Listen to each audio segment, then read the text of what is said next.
welcome to today's art history lesson. Let's begin. Right, so today we're looking at C Escher. So that might be quite a familiar name. He's quite big in kind of the pop culture. You probably recognise at least one of these pictures that we've got in here. I just want to preface this with I'm not super great with my understanding of complex maths, so if I get anything wrong, please ignore me, sorry. And definitely I'd watch a few documentaries because there are mathematicians who can explain this much better than me. So MC stands for Moritz Cornelis Escher, and here's a print that he did of himself. He was born in 1898 and died in 1972. He was a Dutch artist and he grew up near Amsterdam. And I think, straight off the bat, I think it's really important to remember that most of the images we're looking at today aren't drawings. So he's not just done one. He has had to do them in a way so that they are prints. So he's had to make a plate, which is something that you apply ink to create the image. So although everything we're going to look at is going to be like, wow, that's a great drawing, it's kind of another level on top of that because he's had to do it in a certain way to do it, which is quite complex, and we'll talk about that a bit later. So Moritz was from a wealthy family, and his dad funded him for most of his life. He never really made a huge income from his work, and his dad supported him, which is pretty chill of him, if you can do it. He didn't do great in school, apart from in art, which was a big surprise. And after school, his dad, who was a civil engineer, which I didn't realise was a lucrative career, so maybe it was family money they had, encouraged him to study architecture because he's a bit like, I know about engineering, you're good at drawing, who does drawings? Architects. And he did this for a few months before one of his tutors, Samuel Jesuren de Mesquita, this guy, encouraged him to study graphic design, which probably would have been maybe a bit of a blow to his dad. Maybe his dad would have been a bit like, what are you talking about? Graphic design? What? Architecture, that's the one for you. But Mesquita was very much like, this guy is really, really good, and took him under his wing, and that is where Escher learned kind of most of the printing techniques. He did a few of them at school, but he really honed his craft at his time studying graphic design. Escher's interests are clear in his work, and as we look through it, I'd like you to kind of maybe spot some things that you think are coming up, things that you're seeing over and over again. Okay, so this is a self-portrait he did in 1929, so he would have been kind of in his mid-30s, early 30s there. What a moustache, and he's also got a bit of a monobrow like our lovely Frida Kahlo. Here's some of his early work. This is a lino cut here. No, sorry, not a lino cut, a wood cut here, where you carve into wood and use that as your plate. And this is of his dad. This is a self-portrait he did while he was a student. This is a lovely sunflower. This one is a lovely view of a shell. I think that's my favourite one. Again, this is a woodcut. And then we've got this kind of swirly head of a man. So that's his work he did while he was a student. And then this is kind of some of the later work they maybe did towards the end. And this is where we're kind of starting to see kind of elements of Escher. So you might think, oh, sorry. You might recognise this image here. This is one of his early drawings of the sphere. So that first slide we saw there, which is his kind of his famous self-portrait in the sphere. This is one of his earlier ones. He kind of did throughout his life. I think this is really charming. It's much more simple, but really I think it is very charming with these little kind of stars around the edge. And then we've also got this one here, which is a biblical scene. He did do quite a few kind of biblical illustrations in his early years. And we can kind of see the beginnings of these kind of strange creatures that populate his later work here. You've got all these kind of different birds here. So this is kind of like the early work before he's really found his voice, if that makes sense. So in 1923, while he was in Italy, he's met his wife, Jette Ummeke, who was Swiss, and she was also an artist. And they go to Rome and live there until 1935. During the 11 years that he lives in Italy, Escher travels throughout Italy every year, where he makes drawings and sketches that he later uses in his studio to design his lithographs and woodcuts and wood engravings, which we'll learn a bit more about later. Italy was a fountain of inspiration for him his whole life. Yep, so he did, basically after school, he goes off, travels Europe, meets a lovely lady, falls in love with her and with the country of Italy, and then kind of settles down, making life for himself. They start a family. So here's a picture of them together. And then here's a woodcut that he did of her with a daffodil. Very nice. So during the time that he lives and works in Italy, he makes beautiful, but also more realistic work than we would come to expect from our idea of Escher. So his early works are very much these beautiful landscapes of Italy.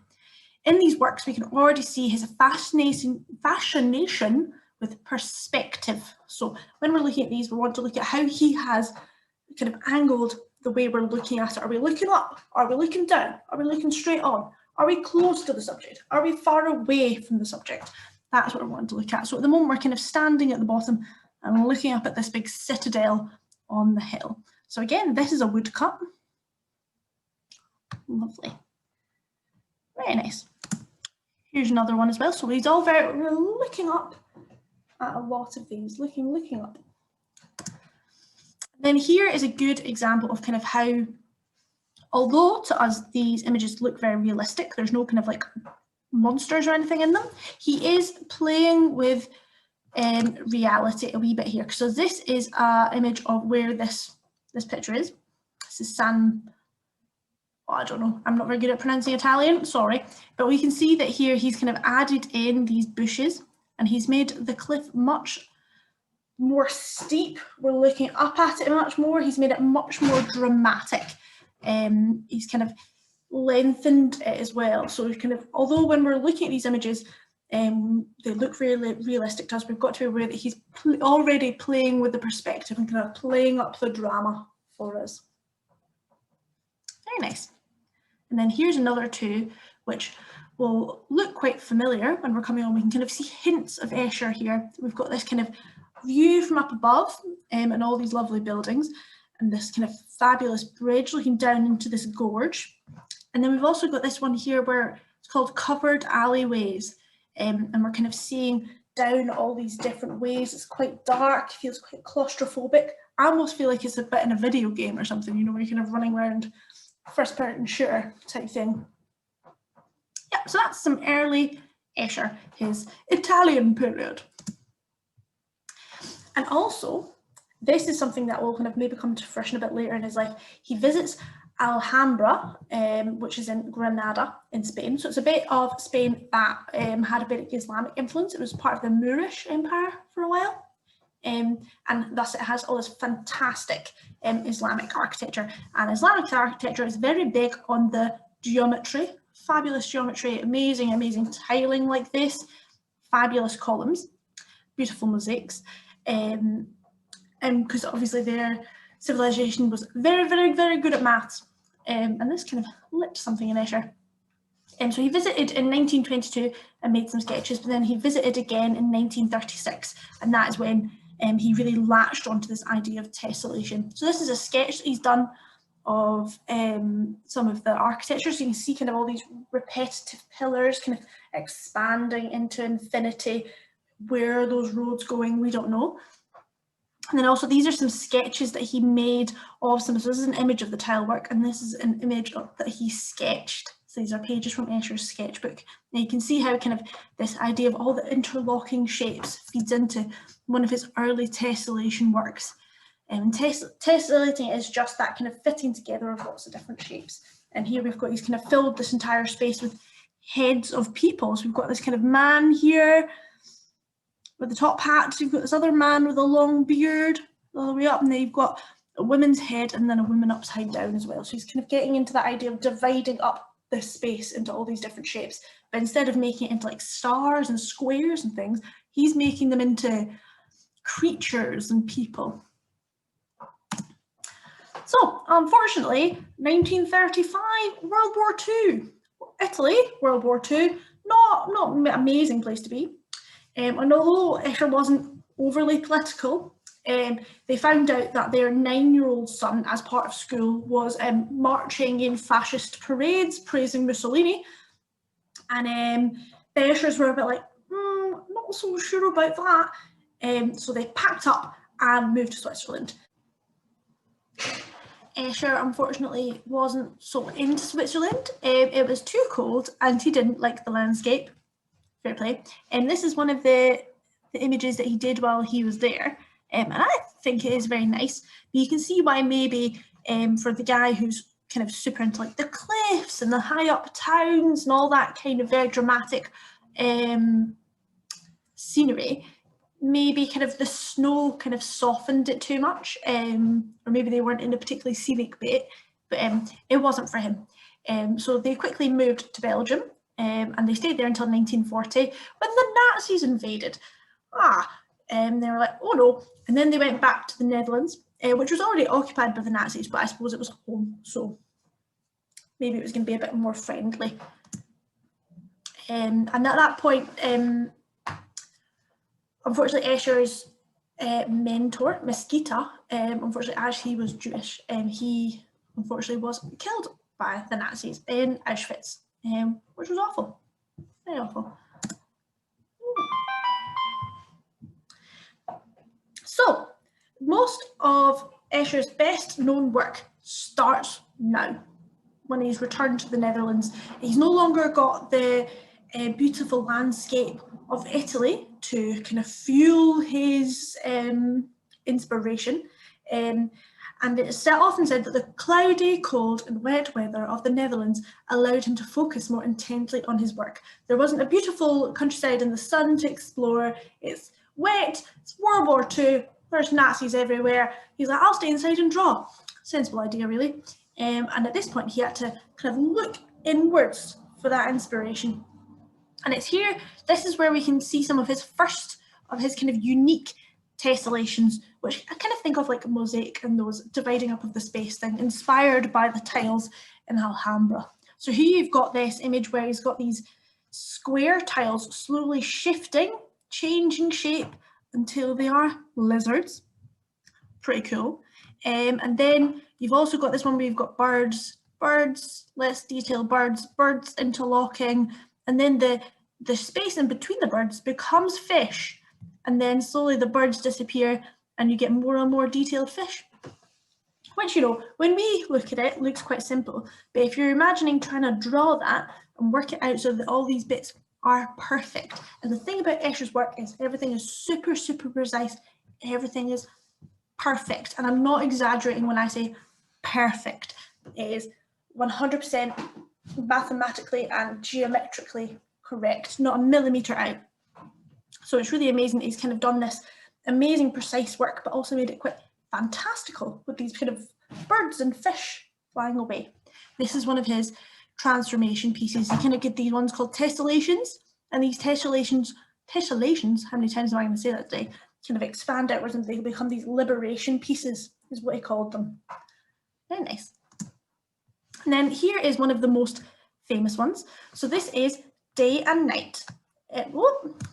My zoom is playing up today. This is Day and Night. So you can see you've got the kind of the black and the white birds, and one is in the positive space and one is in the negative space, and they kind of move away from each other, and as we go down the way they become the fields. So it's again this kind of beautiful interlocking shapes becoming different things, if that makes sense. And this is a woodcut. So what is a woodcut?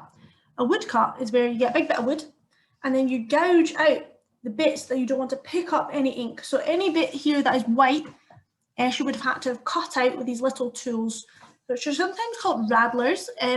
I call them radlers. I'm not entirely sure if that's the right word, but that's what I call them. These little gougey things, which are quite sharp. If you've ever done a woodcut, watch your fingers, have some plasters on hand. So here's an example of a woodcut plate and then the image it produces. So you can see how much of it's had to be cut out to get those white areas. It's very precise. And then once you've done all your cutting, you can cover it in ink, put some paper on top of it and print it. So not only did Escher have to draw these perfectly, he then had to cut them out with little wooden tools incredibly precisely. And an interesting fact about Escher's work is because some of the blacks are so dark, quite often he would have to kind of go over the same print multiple times. And if you go over the same print multiple times, you need to put the plate on the paper in exactly the right position, which I don't know if you've ever tried to do. I have. I can't do it. Registration, which is kind of what that's called, it's getting the paper in the right place, is not my forte. So I can really appreciate how gosh darn hard this would have been. So woodcut is one of the techniques that he uses. So everywhere you see woodcut, imagine trying to carve that image in a bit of wood. And that then, I guarantee it brings you a whole new appreciation for these. So this one is a woodcut. This is a woodcut that he did 3 different cuts for, because for each of the colours, he would need a different plate. So he had to carve one for the orange, he had to carve one for the black, and he had to carve one for the blue. Wow, my head hurts just thinking about it. And then he had to, not only did he have to get those all perfectly cut so they didn't overlap, he then had to register them perfectly on the paper. Seriously, I'm getting a headache just thinking about how precise you'd need to be for that. So this piece is called Other Worlds, and it's from 1947, 3-block woodcut. And as you can see, we've got many different perspectives here. So we're kind of looking out into space, but also onto a planet. And we're looking at this building that seems to be many different ways of looking at this. So for this middle guy, he's kind of standing where we would normally expect. This is the ground for him. This guy in front of us, though, for him, our floor is kind of his wall, which doesn't really make any sense. So he's kind of upside down. And this other guy for our wall is his floor. So there's lots of different kind of uses of gravity in here. And we're also looking lots of different ways. So we're looking out to a planet, we're looking on top of the planet, we're looking out into space. So this is kind of an impossible building. That's it makes sense, because it's going all different ways. We've got this horn hanging, and according to gravity, it wouldn't be able to hang all these different ways. So kind of Escher's drawing, although it looks like it kind of makes sense, it doesn't follow the laws of Earth, if that makes sense. Yeah. And I suppose now in 2020, we're quite used to kind of looking at like trippy stuff like this, stuff that's really weird, stuff that doesn't make any sense, because Escher has become so much part of kind of the visual culture that we rely on. But in 1947, this was like, whoa, I feel a bit sick, look at this, oh, what's happening? So many different things happening. So I think it's important to remember how fresh this would have been at the time. And then this is a very famous one. So this is Hands Drawing Hands from 1948, and this is a lithograph, which we'll learn a wee bit about in a minute. And in this one, we've got a drawing becoming real. So this drawing of a sleeve becomes a real hand, and then the real hand is doing a drawing of a sleeve that also becomes another hand that is drawing the original sleeve. So you've kind of got this kind of shifting of what is real and what is imagined. And then of course, it's all drawing. So kind of, although this hand looks real, it's not real. Yeah, lovely visual illusions. And again, this from 1948. But what, do you ask, is a lithograph? So a lithograph is, well, it's kind of moved on now, but at the time that Escher would have done this, a lithograph is a kind of printing you do using a big bit of stone. And on that stone, you draw using a wax or grease crayon. And then where the grease is, it will repel any ink. So again, you're having to do things in reverse. Where you want the white to be, you want to put your grease so it doesn't pick up any of the ink. So this is kind of the person drawing with their grease crayon. And then this is the print here. So this is the plate, and then this is the print coming up off it. So these days we actually do this with a different process. So we do it on using silicon on an aluminium plate. That's the way I learned to do it at art school. I was really bad at it because I was never very good at cleaning the plate to make sure the reactions happened properly. So it's not just being able to do the good drawing on the plate, you also get to get all the different processes really right. So because I never managed to clean mine properly, I always ended up with these big black splodges in places that I didn't want them. So to get a really clean and crisp print requires a lot of skill. So Escher would have had to draw anything that we see as a lithograph with grease on a big rock and then print it. There we go. So that's what a lithograph is. There we go. And then this is a piece called Dewdrop, again from 1948. This is one of my favourite Eschers because I just love how smooth it looks. Like, it's so soft, so beautifully soft, so smooth. You could touch it. I think it would be really smooth on your face. And here we've got this beautiful, soft drawing of a leaf with the dewdrop balancing on top. It looks so real, so ready to pop.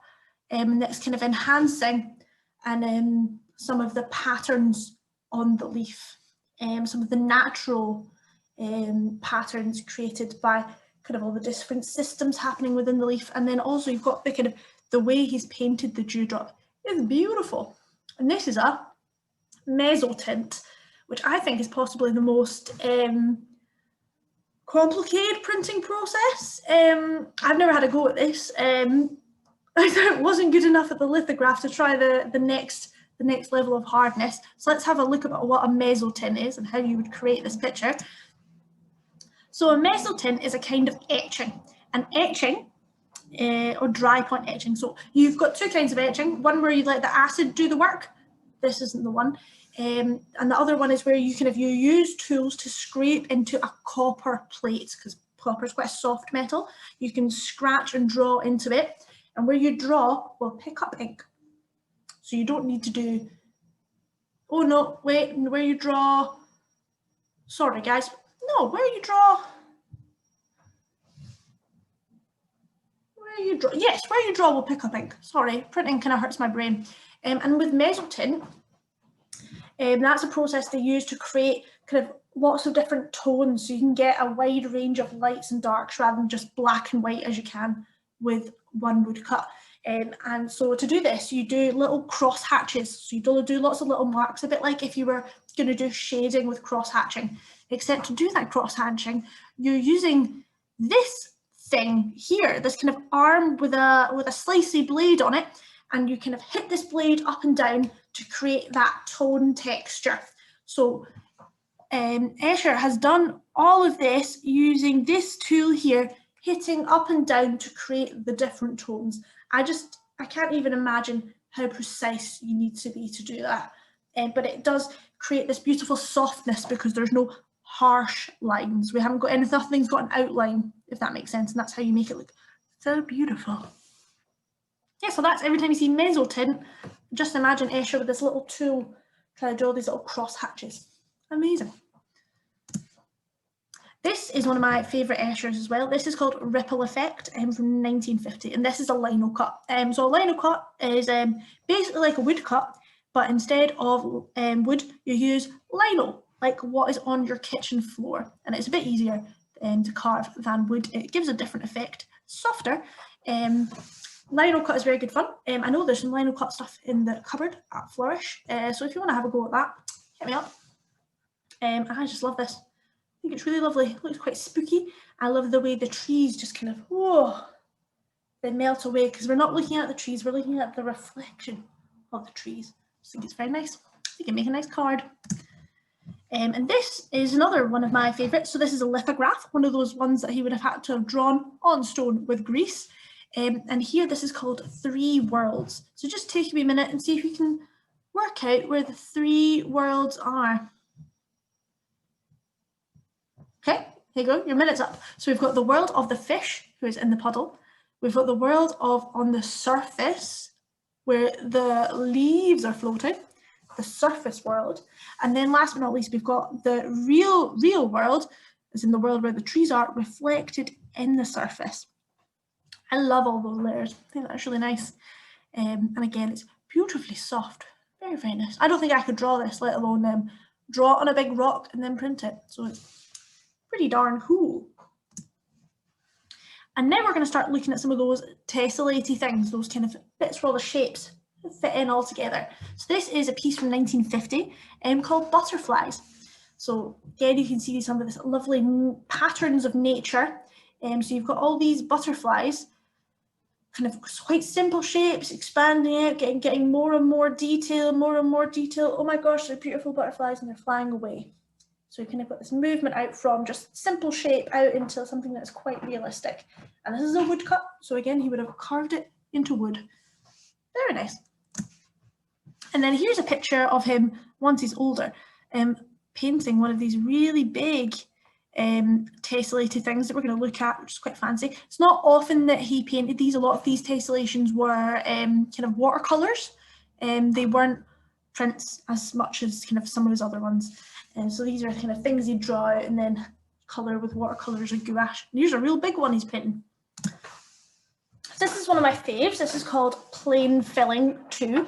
And this is where Escher was kind of exploring how to divide up a bit of paper into all sorts of different shapes that are all interlocked. And in this one, he's made all the different shapes, all these different animals. And this is where we're getting a bit more into kind of the fantastical Escher. We're getting away from kind of the more naturally stuff. And now we're getting into kind of the more strange things. We've got some weird fish, some weird kind of demon things, a guitar, a kangaroo down here, a turtle, a weird bird with a scary face. So you can really see he's really using both maths, but also a load of imagination. Pretty beautiful. There we go. And kind of at this point, Escher is getting a bit more connected with people who are actually mathematicians and scientists. And he's made a few contacts, so he's now got folk he can kind of talk to about maths and kind of learn about these ideas. So he's doing kind of more and more research because Escher never really studied maths or science apart from what he did in school. Everything that he did was kind of, he did it by exploring things through his drawing, if that makes sense.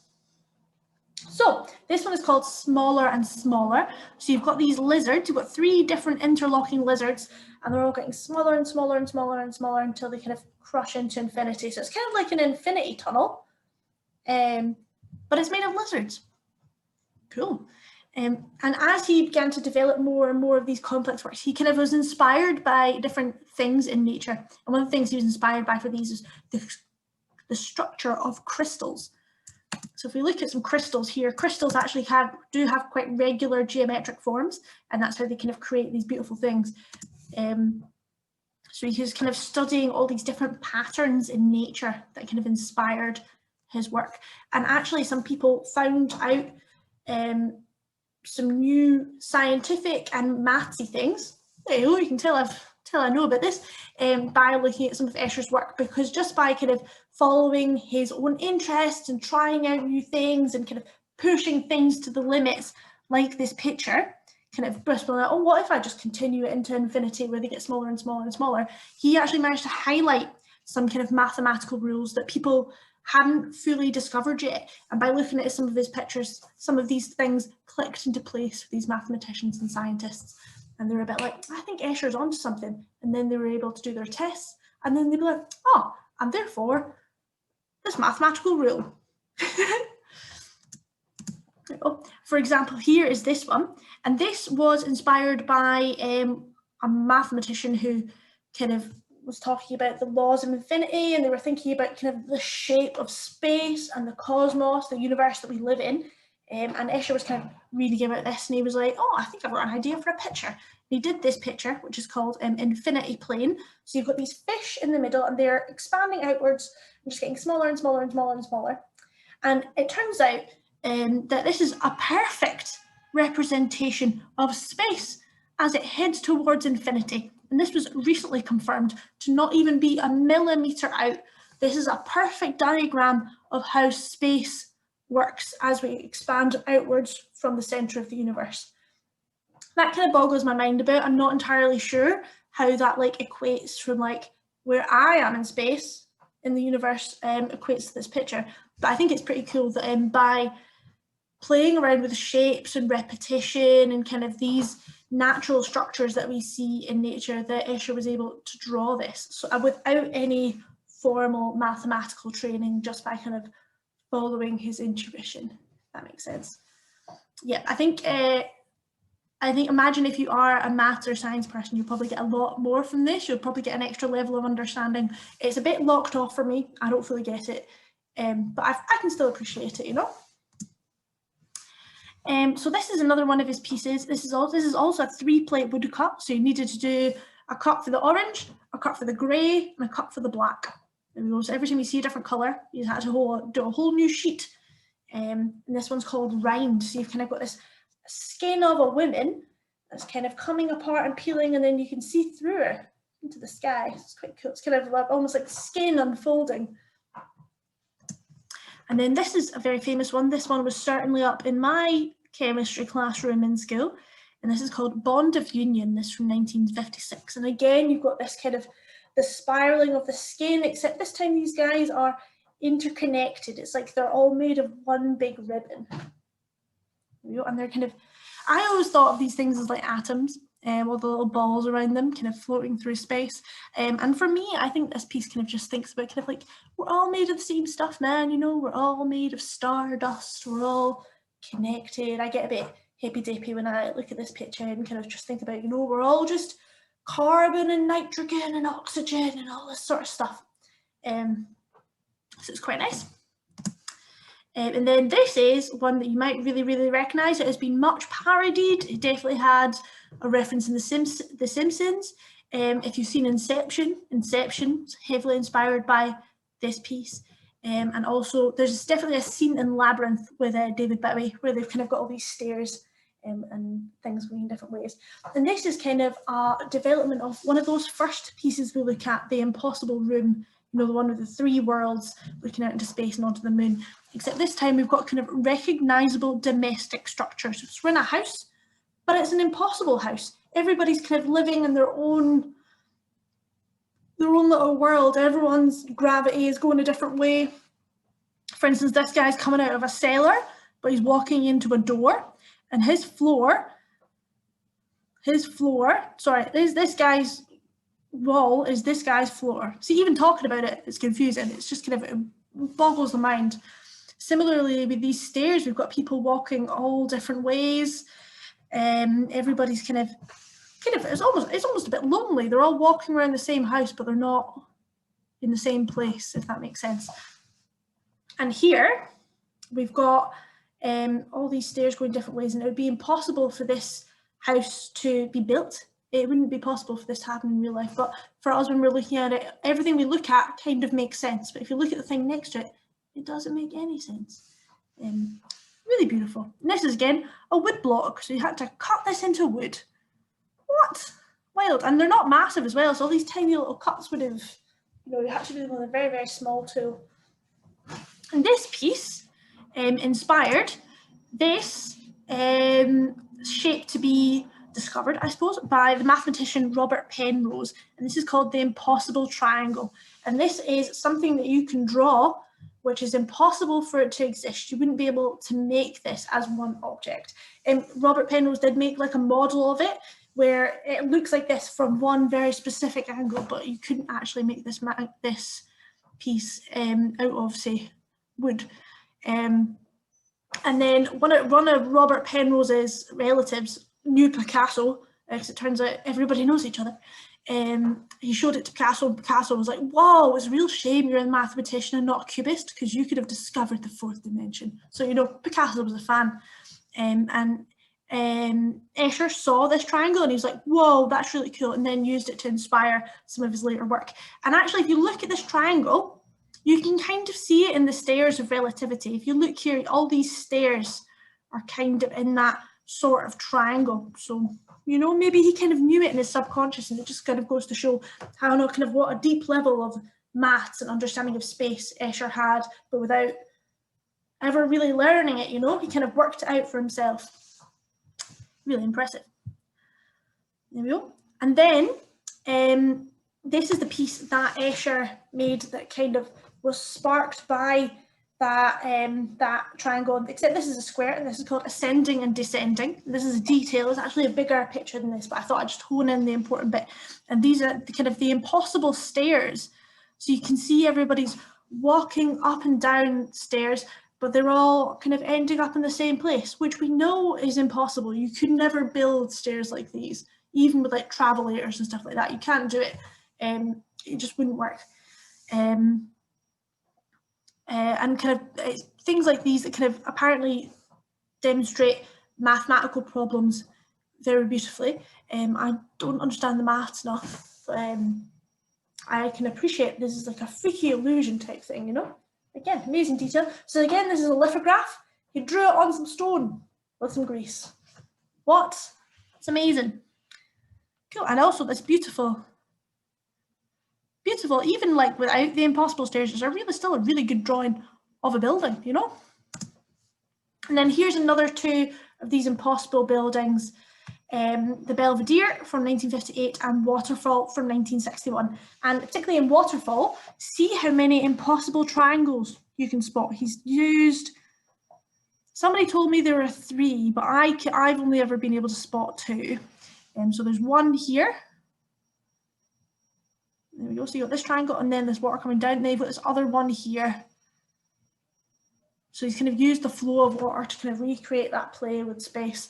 So you've got the water coming down the waterfall, going through the wheel, and then also continuing on the same plane and then falling down again. So it's like it's flat, but it's also on 2 levels. Ah, it makes my head hurt. Now you've also got this nice detail of this lady just hanging up her washing.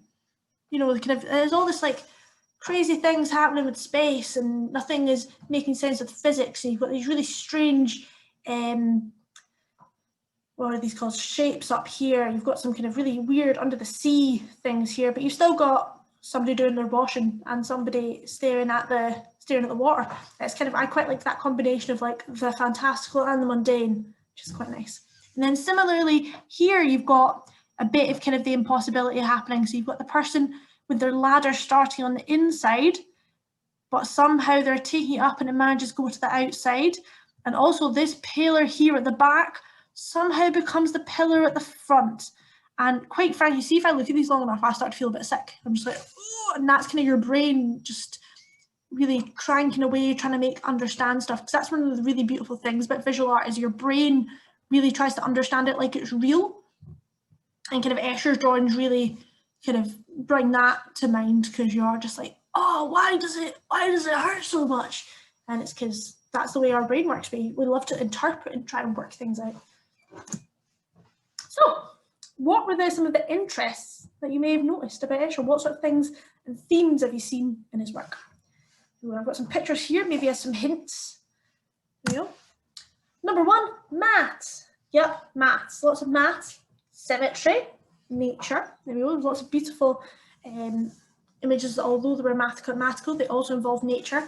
And part of that is kind of there's so much of this symmetry and this thing called fractals in nature, which is a very mathematical principle. It's all about repetition and pattern. You can see it here in this shell, in this cactus, in this fern, and in this ice. You know, the way everything kind of repeats and continues and expands outwards. I won't get too much into what fractals is. Have a Google if you're interested. I don't think I'll explain it better than Wikipedia, so I would definitely look that up. He's also a big fan of pushing patterns to their limits, definitely taking an idea and just running with it and seeing how far they could take it. Architecture, which, you know, maybe that was kind of part of his upbringing with his dad being a civil engineer. Maybe it was that beginning of that studying of architecture. Space, he was very into understanding and exploring the concepts of space.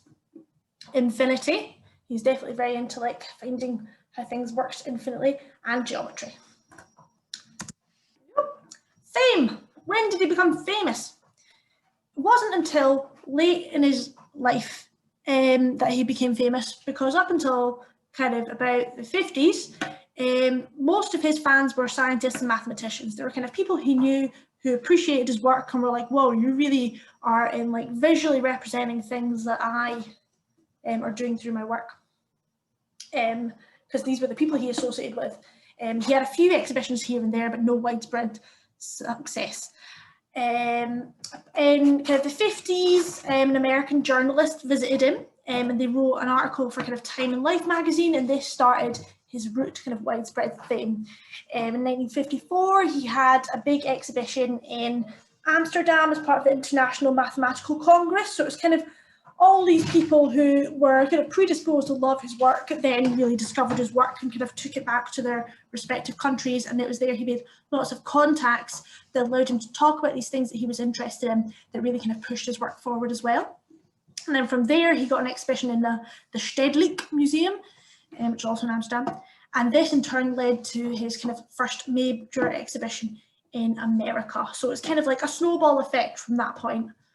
He had an interview, he had a big exhibition, and then from that he kind of got a few more exhibitions and got kind of widespread. In 1966, his work was featured in American Scientific and subsequently in Rolling Stone magazine, and this is, you know, when it really became part of like the public consciousness, and he became very popular, especially in the 60s and 70s with, you know, the counterculture and the hippies. His prints adorned albums by Mott the Hoople. Here you go, album Mott the Hoople, Escher, there you go. And Mick Jagger contacted him to ask if he could have one of his works for an album cover. And Mick made a mistake. He sent him a letter saying, "Hey Moritz, fancy lending us one of your pictures?" Well, not quite like that, but he addressed him by his first name, which Escher did not like. And he sent a letter back to Mick Jagger's secretary saying, "You can tell Mick that I am no Moritz to him, it's Mr. Escher." So he didn't appreciate that disrespect. And Stanley Kubrick also tried to get him to help transform 2001: A Space Odyssey into a fourth dimensional film, which Escher was a bit like, nah. And a lot of Escher posters became very popular with people who love psychedelic drugs, particularly because they do have that kind of like trippy psychedelic element to them. And kind of they're very popular on kind of like college campuses across America. People love to have them up. And Escher later complained that the hippies of San Francisco continue to print my work illegally. So he was a bit like, meh, damn hippies, because maybe they weren't appreciating his work in the right way. This is one of his final works, which again, you can just see the amazing elaborateness of this. You've kind of got all these repeating circles. You've got the circles tiny, coming out again, bigger, bigger, bigger, bigger, and then going back out into infinity again. And then interwoven around that is these amazing snakes. What? So he did this in 1969. He finished his last work, a large woodcut of a threefold rotational symmetry called Snakes. So apparently this is a threefold rotational symmetry. It's exceptionally elaborate, being printed using 3 blocks, each rotated 3 times about the center of the image to precisely align to avoid gaps and overlaps. A total of 9 print operations for each print. So they had to do 9 different prints to get this one image. This image encapsulates Escher's love of symmetry, interlocking patterns, and at the end of his life, of his approach to infinity. And then he died in 1970 in a retiree home for artists, which I didn't know existed. And much of Escher's work has since been used, as we kind of said earlier, to kind of further the field of science, because he was so good at just kind of really representing these very complex ideas in this very beautiful visual manner in a way that inspired many people. So I recommend going and looking at some more of Escher's work. This has just been a real surface skim. I've got the link for his website down below, where it's got all of his work, and you can see how much of it is there, because we have just scratched the surface. Thanks everyone for watching. I hope that made a bit of sense. It all gets very mathematical there, which is kind of a little bit beyond me, but I recommend, if you're interested, or if you're a bit like, oh, I kind of understood that but she said it in a weird way, I recommend watching some of the videos below, because these are maths people and they're really good at explaining it because they understand maths. And I haven't studied cosmology or anything, so I'm not 100% on it, but yeah, thanks for watching, bye.